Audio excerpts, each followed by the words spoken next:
In this video, I want to share some thoughts on color photography, and I want to start by sharing some books with you guys. These are some things that I ordered from Amazon over the last week.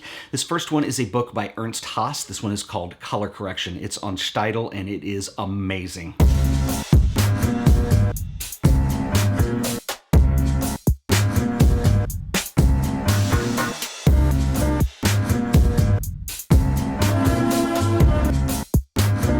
Another book that I think is probably one of the most important books on color photography in the last 20 years is Saw Leiter. This is called Early Color. I didn't just order this. I've had this for quite a while, actually, but I'm going to use it in my discussion today because I think this one is absolutely seminal.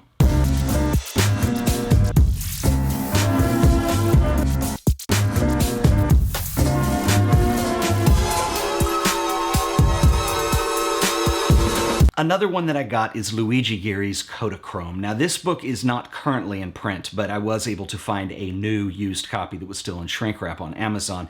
Ghiri is a very important photographer. He's a very well-known Italian photographer, and I think probably one of the most important color photographers of our time.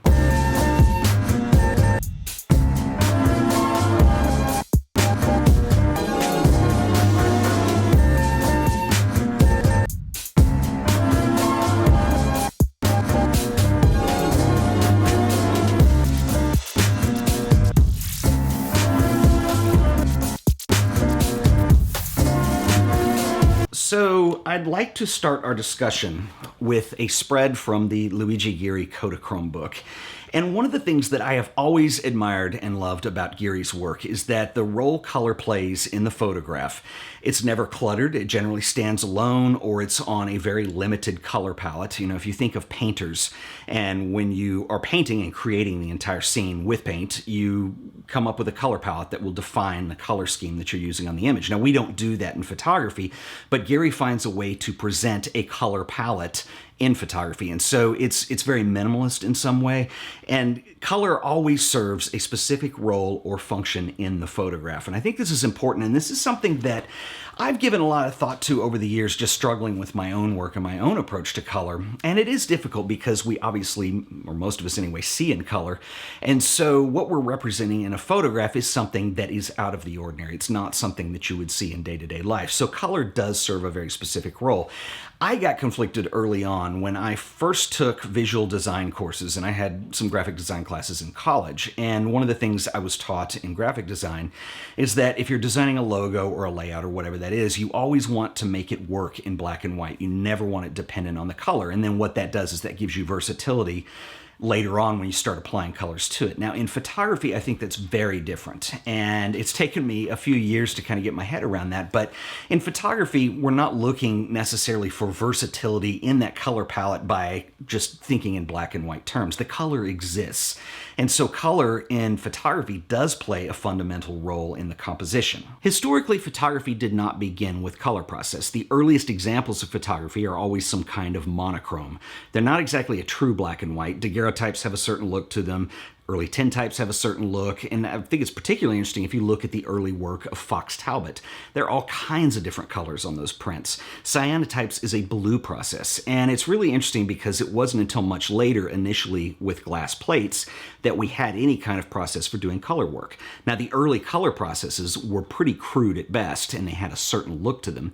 But it's also interesting because in the history of the acceptance of photography as an art form, that has undergone a lot of change too, and color work was not accepted for a long time. In fact, color was just not taken seriously. Fine art photography had to be black and white or some kind of monochrome. That's just the way it was. And it wasn't until the early 1950s when the Museum of Modern Art in New York did a show that featured some color photographs, interestingly enough, by Ernst Haas, who I showed you the work of earlier. So Ernst Haas was one of the first photographers to be displayed. He was the first photographer to be displayed in a serious art museum. A little bit later, MoMA did a solo show with William Eggleston, which is historically significant for being the first one-man show. But the first color images that were shown were Ernst Haas. One point that I want to put a particular emphasis on is that color is most effective when it serves a specific purpose. And I think, like in the examples of all three of the photographers that I'm showing you here, Luigi Ghiri, Ernst Haas, and Saw Leiter, there's always a specific reason. The color has a function within the image. It's not just something that happened to be in the image at the time it was photographed. And what's interesting too is all three of these photographers I would hesitate to call any of them street photographers, but they have that approach to their work. It's more improvisational. It's not set up. It's not in a studio where they control the lighting. It's simply being out in something that catches their eye that they have particular interest in. They record that as an image. And I think that's really important. If you take away nothing else, it's that color should serve a purpose in an effective image. It's also quite interesting to look at where we are as photographers today and what tools are at our disposal. We can literally bring an image into Photoshop and change colors. We have way more control than photographers did in the past. And it's interesting to see how that's become a part of our image culture. You know, when Instagram was launched, and it was one of the first apps to feature filters as part of the processes of uploading an image, and people would take that in and obviously think, well, I got to put through filters and sweeten it. And I think that it's a mindset that's permeated somewhat, and even though if you're a serious photographer, you're probably not using Instagram filters, but you might be sweetening your image with VSCO filters or something like that before you put it into Instagram. And it's just become a part of that process. And I think even with the tools that are available with video technology now, with color grading, it's pretty amazing some of the things that we can do. Another thing that's quite interesting and I think really exciting is the resurging interest in analog photography. Kodak has announced that they are going to bring back Ektachrome this year, and if you shoot film, there are an impressive amount of options even still today, even though that's become a very niche industry. You still have those options there, and there's different looks to them. I mean, back in the days where I only shot film, I remember when I got into color, and it was just, I became obsessed with the differences that you would have in the look of something like Fuji Velvia versus Superia versus Ektachrome versus C41 films, whatever that was.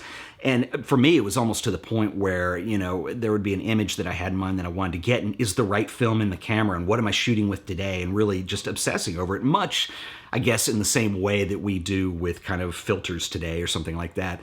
But what's interesting is the older I get, and the reason that I chose the 3 photographers today that I did, is I think it's really important as photographers not to let the materials necessarily dictate what we're doing. For example, all 3 of the photographers that I've showed you today, Luigi Ghiri, Ernst Haas, and Saul Leiter, all shot on Kodachrome. They all have completely different looks to their work. It might as well be 3 different film types, but what they did is they found a way to work with the material, they were consistent with it, and they developed their own style within that as well.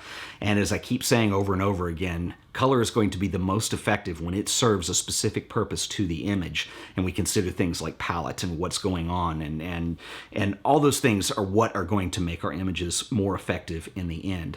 So I just wanted to throw that out there. Anyway, I'd be interested to hear what you guys think, so please leave me a comment on your thoughts on color as well. I will link up to all 3 of these books. I got them all on Amazon. The Luigi Ghiri book, I don't believe is in print, but it's pretty easy to find a used copy of it. It shouldn't be very expensive. It's just a small paperback book. Well worth having, though. The Ernst Haas is fairly new. It's Untitled, as is the Saul Leiter, which has been out for a while.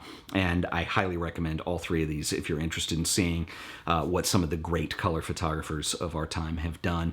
And as always, if you guys enjoyed this video, please remember to like it, share it, and as always, subscribe to The Art of Photography for more videos. And until the next one, I'll see you guys then. Later.